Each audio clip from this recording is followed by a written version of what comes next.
Wala guys, grabe guys. Grabe talaga itong pangyayari nito guys. O tignan mo, kung titignan mo guys, ayan o. Yan. Yung apoy niya parang may sariling buhay siya. Lumalakad siya ng kusa. Ayan o. Yung mga residente talagang nagpanik talaga yung mga residente o. Parang dito lang rin sa Pilipinas. Pero guys, parang taga-India. Ayan o, grabe talaga yung panic nila. Ba't may mga gulong guys? Ayan o, sa ano. Ayan o, sa gilid may mga gulong. Pati mga aso, mga hayop nagtatakbuhan na. Yung iba parang hindi pa natataranta o. Kinukuha, ba't yung mga gulong pinagkukuha guys? Grabe o. O yung bumbero, nakalagay dyan yung bumbero. Ayaw patay ng bumbero. Ano ba to guys? Galing ba to sa bulkan? O, grabe na yung mga pagpapanik ng lahat. Hindi pa binubuhusan ng bumbero ng tubig guys. So ayan o. Hala, grabe. Tingnan nyo, mapapansin nyo guys o. Ayan o.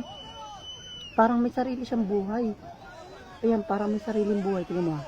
Lalakad din ang kusa. O yung aso tumawid pa. Munti ka masunog. O, hala, tingnan mo. Ayun, grabe. Ayun, hindi tataranta yung bombero kung bombahan niya ng tubig ko. Kasi sa nakaparada dyan yung sasakyan niya, hindi pa binobombahan. O, ayun yan, lalala. Nasusunog na yung sasakyan niya, hindi niya pa rin binobombahan ng mga bombero. O, ang dami nagpapanik, binibidyohan din, o. Parang sa ano ata to guys, sa India. Pakinggan nyo guys yung boses guys, at saka mga salitaan guys. Ayun, o, grabe lumalakad talaga yung ano. Ayun, o, lumpila pa. Halos lahat nagbibideo at natataranta. Grabe talaga guys. So, saan kaya nang galing yan guys? Grabe, nakukonfuse talaga ako dyan guys. Ayun o. Grabe, nakakonfuse guys. Naglalakad siya ng kusa, yung apoy. Tapos parang hindi talaga siya mapunayan o hindi napapatay ng bombero. As isang bombero lang. Grabe talaga guys. Siguro guys, ito na guys yung signs guys na malapit na magunaw yung mundo guys. Ayan o. Yun guys, so, grabe talaga guys.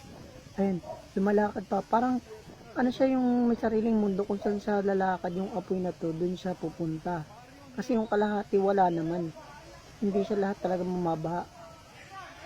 Grabe talaga guys. So, kung ako dyan guys, yung mga nakatira dyan, yung kapitan nila guys, pinalikas na lahat yan mga yun. Kasi delikado, apoy yan guys. So, grabe, yung iba nagbibideo po pag lumakas yung mga yun.